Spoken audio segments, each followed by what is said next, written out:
They couldn't afford 2 tickets, but they could afford one, is for the golden child. The other daughter, she stayed home, packed every piece of furniture she paid for, and disappeared. Watch what happened. Don't forget to subscribe.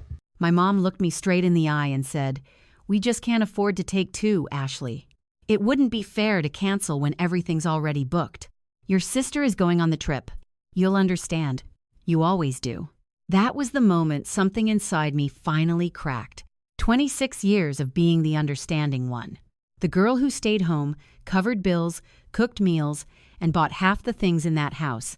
And now I was supposed to smile while they sent my sister on a dream vacation and left me behind like a spare chair in the corner. I laughed, but it came out sharp, almost hysterical. "Right," I said. "Of course I'll understand." They thought it was just another time I'd swallow the disappointment and carry on.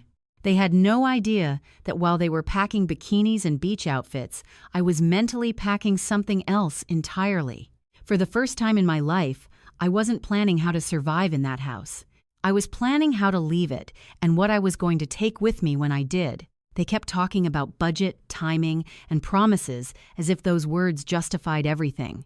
They didn't notice the way I watched the furniture, the appliances, the TV, the things I had worked double shifts to pay for. They didn't realize I was ticking them off in my head, one by one, like items on a shopping list I already owned. They thought they were leaving me behind. They had no idea that by the time they came back from that vacation, the girl they always treated like background noise would be gone for good, and their precious home would echo in a way they'd never forget. Have you ever been treated like the extra in your own family? Tell me your story below. You don't get to that breaking point in one day. It builds layer by layer like dust. No one bothers to wipe away until suddenly you're choking on it. A week before the trip, I was in the kitchen standing at the counter I'd paid for, scrolling through emails from work. Rent reminder, utility notice, a polite thank you from my boss for staying late. Again, the usual reminders that my life revolved around responsibility. I heard my mom in the living room, her voice bright with excitement. The resort sent the confirmation. Ocean view room, breakfast buffet, spa credit. She's going to love it. My chest tightened. I stepped out and leaned against the doorway, watching them. My mom was waving printed papers. My dad was nodding, pretending to care about details he'd already forgotten.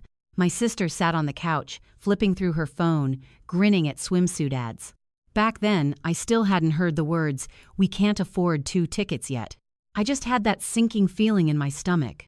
The one I always got when I knew something was about to feel unfair. But I'd be expected to swallow it. "Hey," I said, forcing a smile. "What's going on?" My mom turned like she just noticed I existed. "Oh, Ashley, we're finalizing the trip. It's a big deal, you know, after everything that's been going on.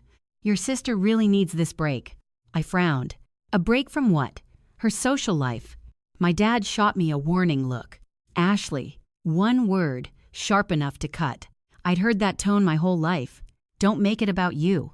A few days later, the truth dropped out of my mother's mouth like it was no big deal. We were at the dinner table, eating with plates I'd bought from my first grown-up paycheck. My mom put down her fork and sighed dramatically.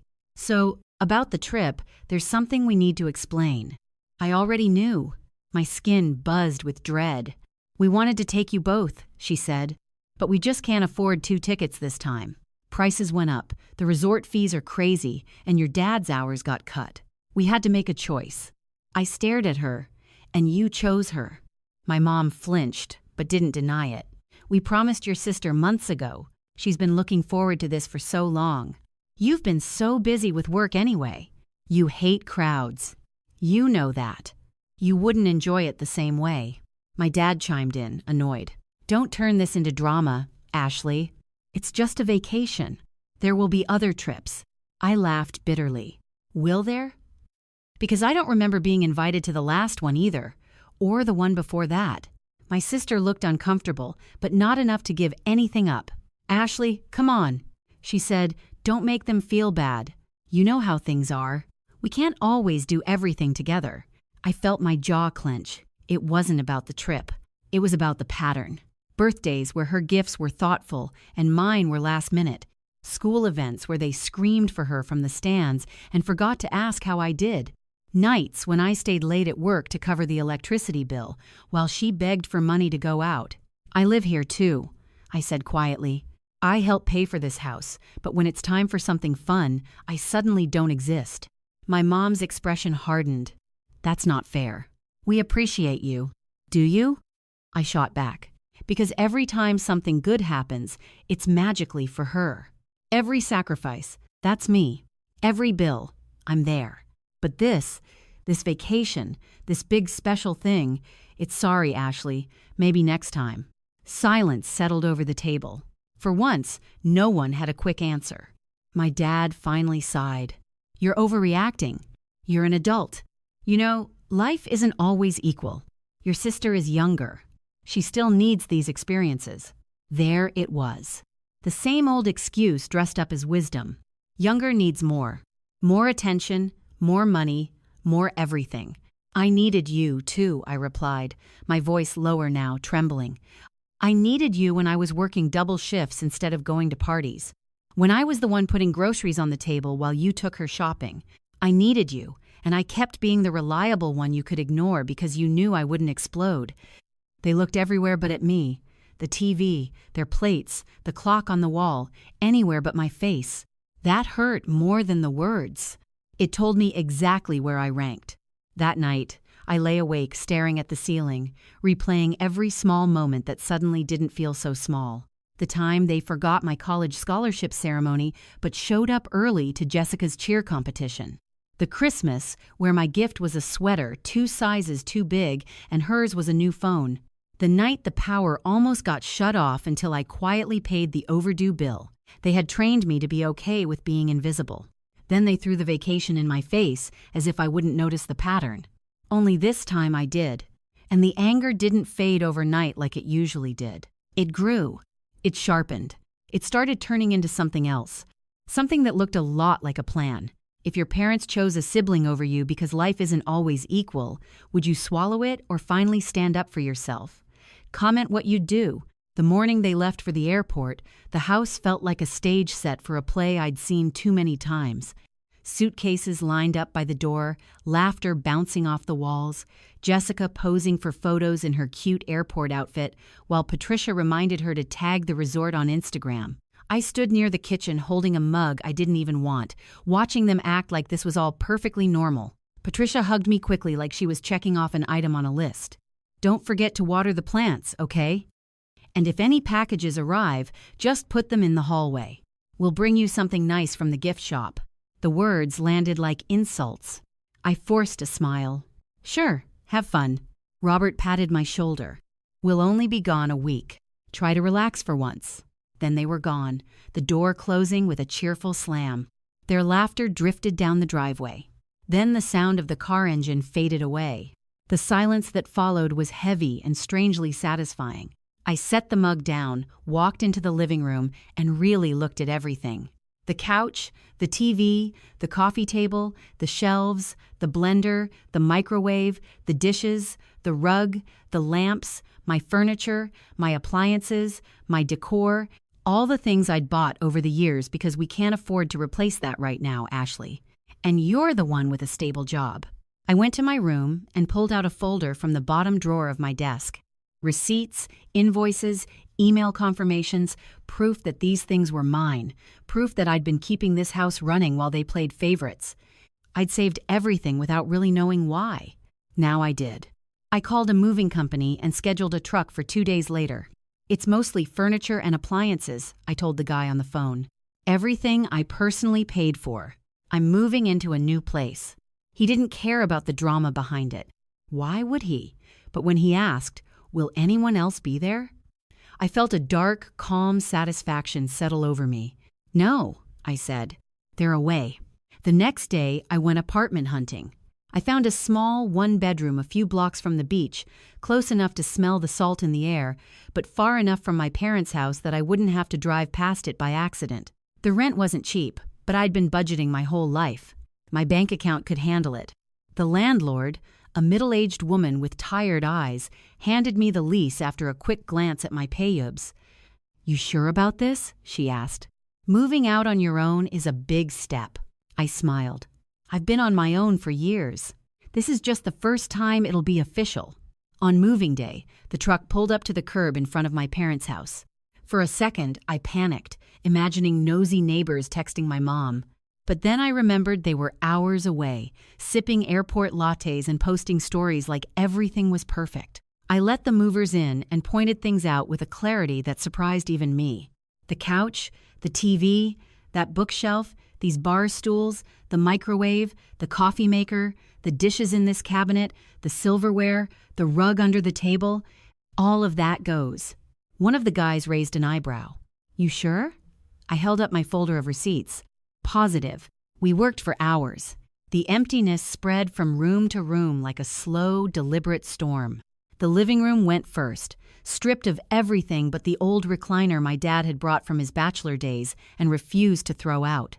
The kitchen lost its shine piece by carefully recorded piece, leaving behind mismatched, scratched-up leftovers that weren't worth the cost of my time. Every time the movers asked this, too, I checked the folder, nodded, and watched another part of my quiet revenge click into place.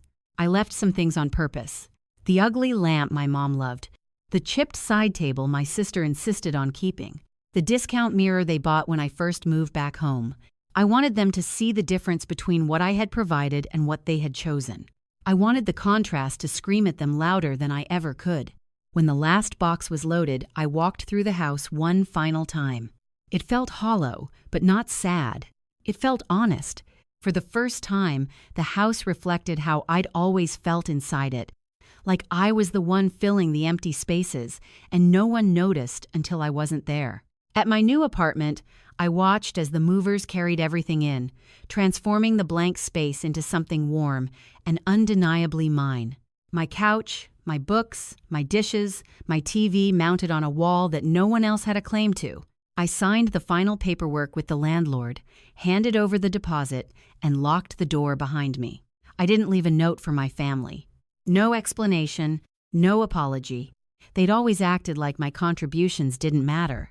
Now they were about to find out exactly how much they'd taken for granted.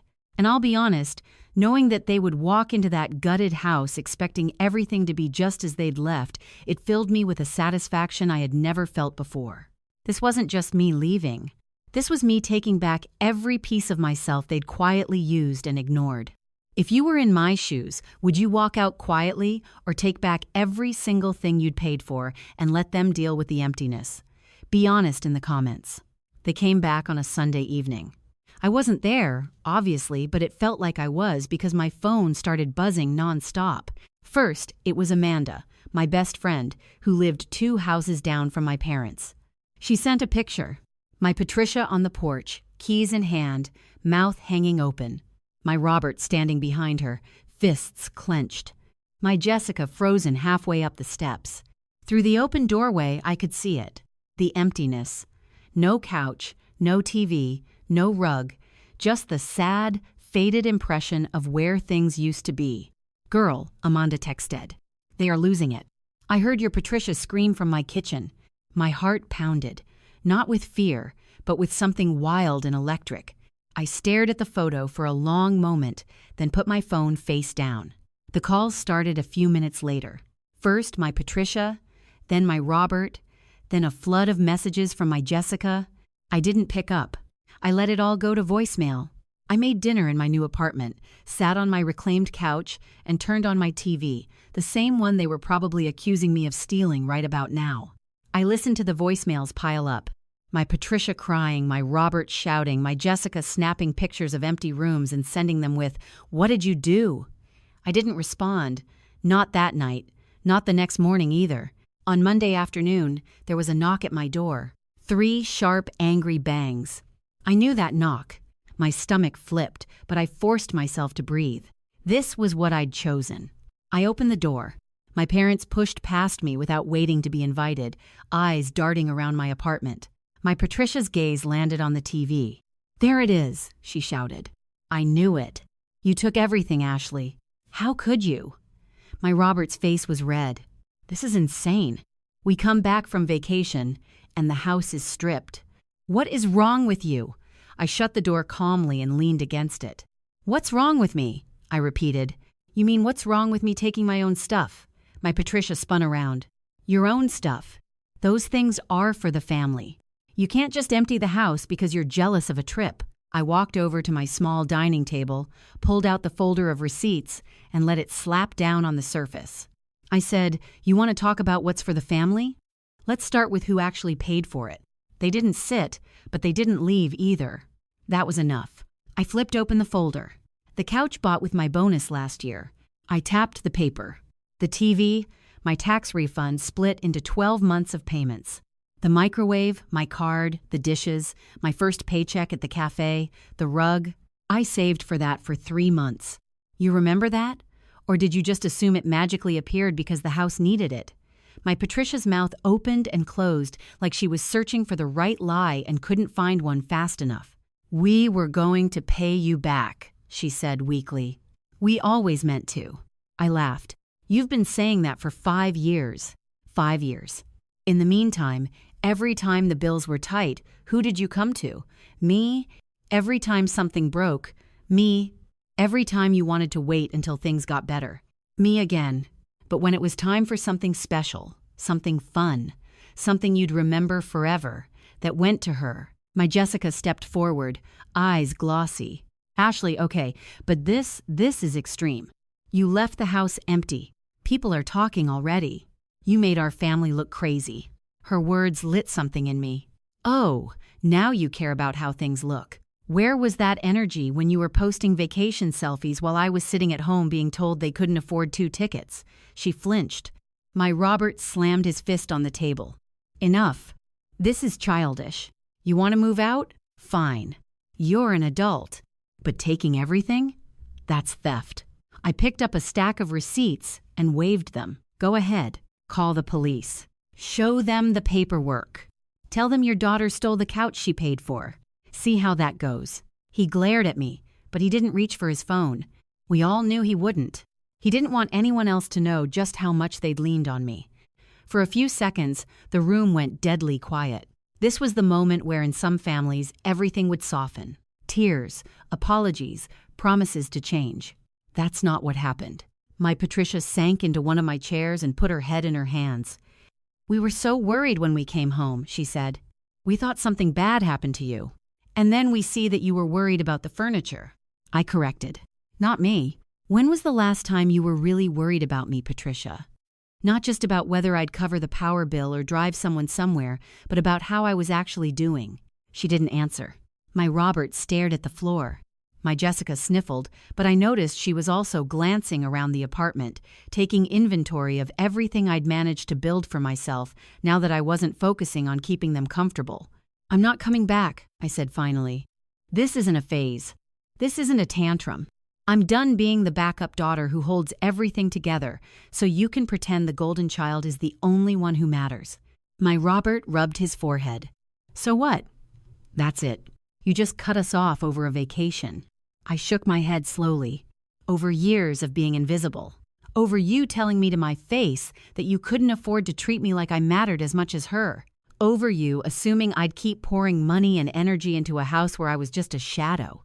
My mother's shoulders shook. We made mistakes, she whispered. We didn't realize you felt this way. We were trying our best. Your best wasn't good enough, I said quietly. And now you get to live with it.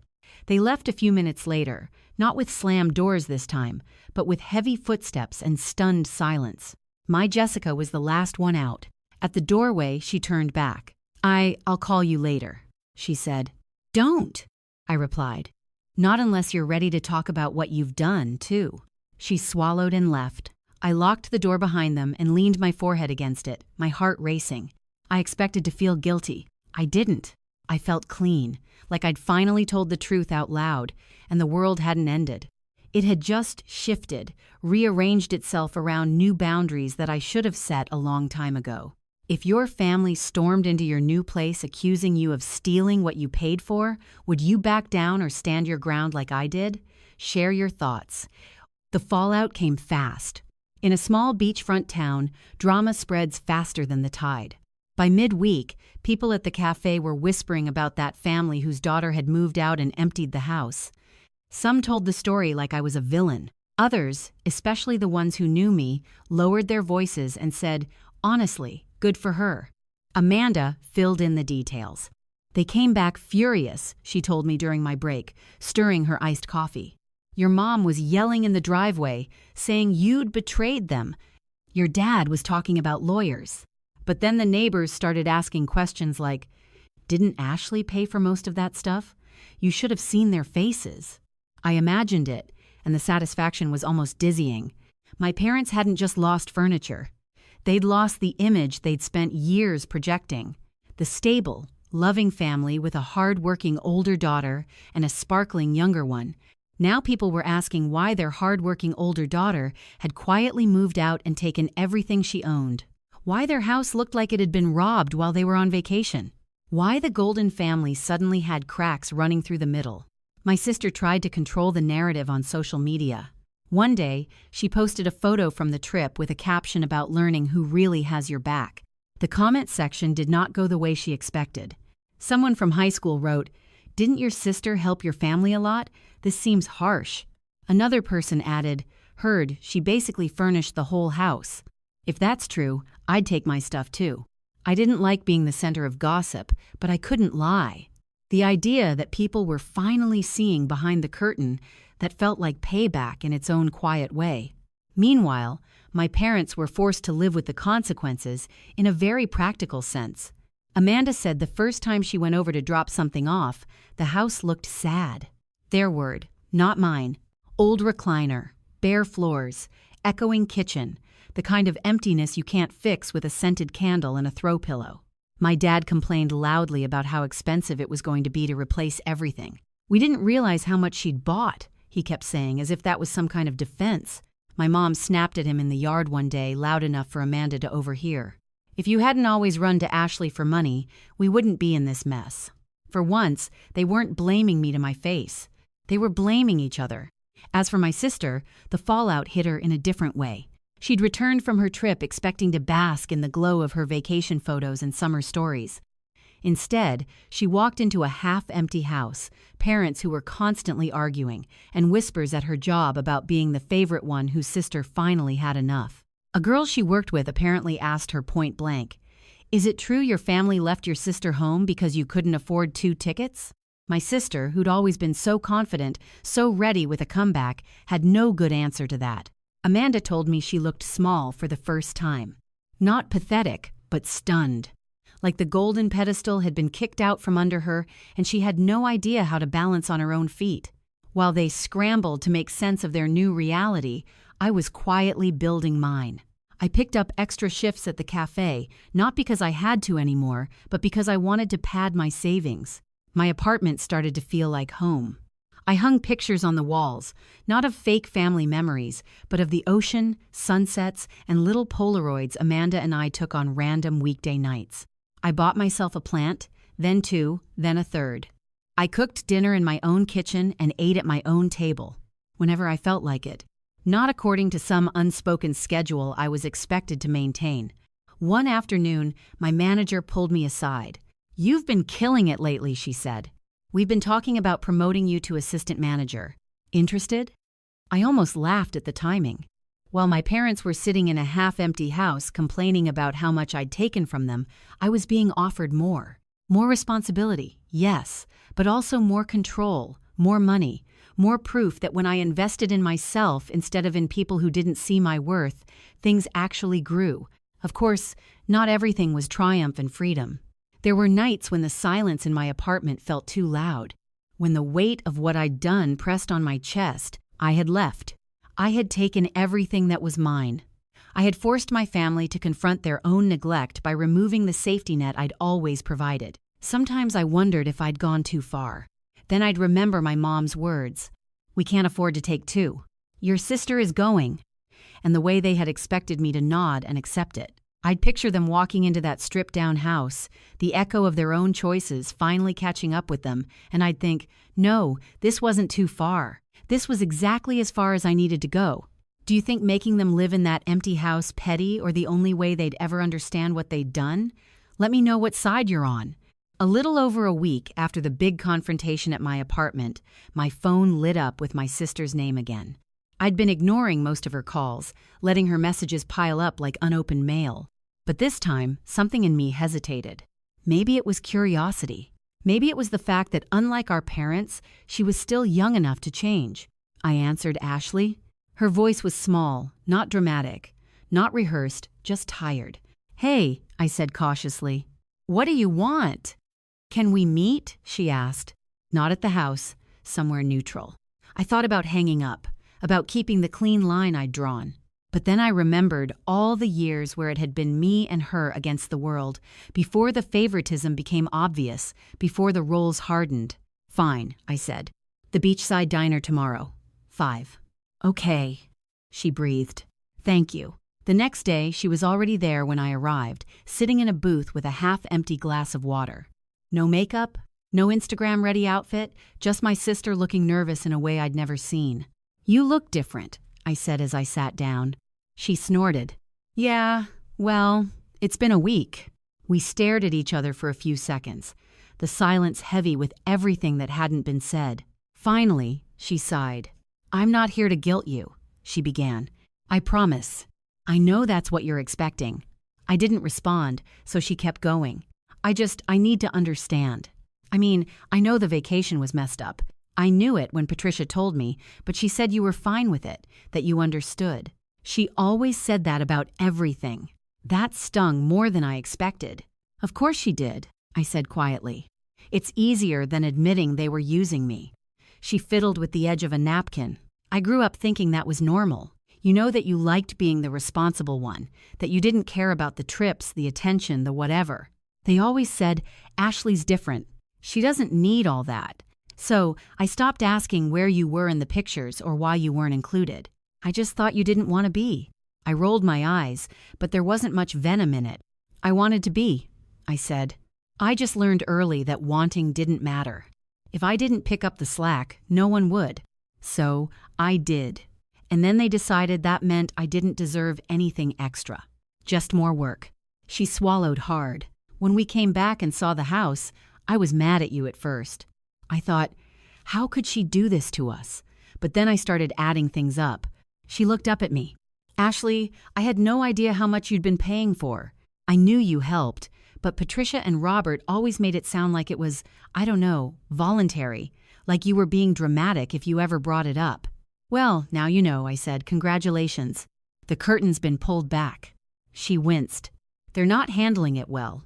Robert keeps talking about how disrespectful it was. Patricia cries a lot. They fight more than I've ever seen. And everyone in the neighborhood is watching."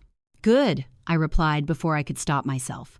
"Maybe being watched will make them think about how they look when they treat one daughter like a maid and the other like a princess." She didn't argue. That surprised me. I can't defend what they did. She said, "I'm not even going to try. I don't want to lose you because of them." "I'm sorry, Ashley. For every time I didn't notice or didn't ask or enjoyed something, I knew you weren't invited to and told myself, that's just how it is." I was selfish. I liked being the favorite. It made me ignore how much it hurt you. Her voice wobbled on the last sentence. I stared at my sister, the girl who had always seemed so carefree, so sure the world would bend to her. For the first time, I saw the cracks, the doubt, the shame. "You benefited," I said slowly. "Even if you didn't create the system, you enjoyed it." "I know," she whispered. "And I hate that I did. I hate that I didn't stand up for you. When Patricia said they could only afford one ticket, I should have refused to go without you. I didn't. I told myself it was already booked and too late to change. But the truth is, I wanted to go, and I didn't want to risk losing it." That honesty hit me harder than any excuse would have. It was ugly and real, and exactly the kind of thing I'd been needing to hear. I took a deep breath. "I won't lie. I wanted you to feel it," I said. "The shock, the loss, the embarrassment. Not because I don't love you, but because you've been protected from consequences your whole life. I wanted you to know what it's like when someone makes a decision that benefits them and leaves you to deal with the fallout." She nodded slowly. "I get that now. I really do. And I know an apology doesn't fix it, but I'm sorry. I'm sorry they chose me. I'm sorry I let them. I'm sorry I didn't see you were drowning while I was floating." We sat there in silence for a while. The waitress refilled our waters and gave us a sympathetic smile she probably didn't even realize she was giving. Outside, the ocean glinted in the fading light. "I'm not ready to forgive them," I said finally. "Maybe I never will, but you." I paused, searching for the right words. "You're not innocent, but you're not them. And you're here. That counts for something." Tears slipped down her cheeks. "So, what now?" she asked. "Now," I said, "you decide who you want to be. Their golden child who pretends this is all my fault, or the person who finally tells them the truth about what they've done." She swallowed. "They're not going to listen to me." "Maybe not," I said, "but I won't even consider letting you back into my life if you're not at least willing to try." She met my eyes, and for the first time in years, I felt like we were on the same side of something. "I'll try," she said firmly. "I'll stand up for you." "Even if they hate it," I nodded. "Then we'll see." When we left the diner, we didn't hug, but we didn't walk away from each other either. We walked in the same direction for a while, talking about nothing and everything, awkwardly building the outline of a new kind of relationship, one that wasn't scripted by our parents' favoritism. If your golden child sibling finally admitted they enjoyed the favoritism but wanted to change, would you give them another chance or keep your distance for good? Tell me what you'd do. A month passed before I saw my parents again. Snorts. During that time, my life kept moving forward. I accepted the promotion at the cafe, assistant manager, a raise, more control over my schedule, and this quiet, steady sense of pride. My apartment felt more and more like home. I started a small savings account labeled Future Ashley, money that for once wasn't secretly earmarked in my head for someone else's emergency. My Snorts sister kept her word. She called sometimes, not to beg me to fix things, but to update me on what was happening at the house. "They're trying to replace the furniture," she said once, "but it's slow." They didn't realize how expensive it was. "They're fighting about money all the time." Now, another time, Patricia tried to tell Aunt Karen that you overreacted. I told her that was a lie. I told her you'd been carrying them for years. She didn't like hearing that. It wasn't magic. It didn't erase everything, but it was something. Eventually, the inevitable text came from my Patricia. "Can we talk?" "Just once, please." "No yelling. We'll meet wherever you want." I stared at it for a long time. Part of me wanted to delete it. Another part, the one that still remembered kinder years, whispered that I should at least hear what they had to say. I chose a public place, a quiet cafe on the opposite side of town from both my apartment and their house. Neutral territory. When I walked in, they were already there, sitting at a corner table. They looked older than I remembered. Not in a dramatic way, just worn down. My Patricia's eyes were puffy. My Robert's shoulders slumped in a way I'd never seen from the man who always wanted to look in control. "Thank you for coming," my Patricia said as I sat down. "I wasn't sure you would." "I almost didn't," I said honestly. "No point lying now." My Robert cleared his throat. "We owe you an apology," he said. Words stiff like they'd been rehearsed in the mirror. "We handle things badly." I raised an eyebrow. "Which things? The vacation? The years before it? The way you treated me like a walking bank account?" He flinched. My Patricia took a shaky breath. "All of it," she said quietly. We didn't see you. Not really. We saw what you did for us, not who you were. It was easier to lean on you than to admit we were struggling.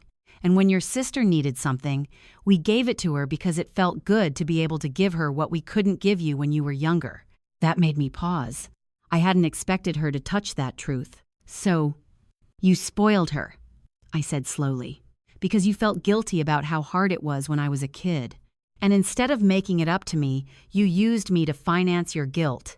My Patricia's eyes filled with tears. "When you say it like that, it sounds awful." "It is awful," I replied. "That's the point." My Robert spoke up again, softer this time. "We were proud of you," he said. "How responsible you were, how steady. We convinced ourselves that meant you didn't need attention the way your sister did, that you were fine. We didn't realize how much we were taking advantage." I shook my head. "You realized you just didn't care enough to stop. You chose the path of least resistance. I was the path of least resistance." Silence stretched between us.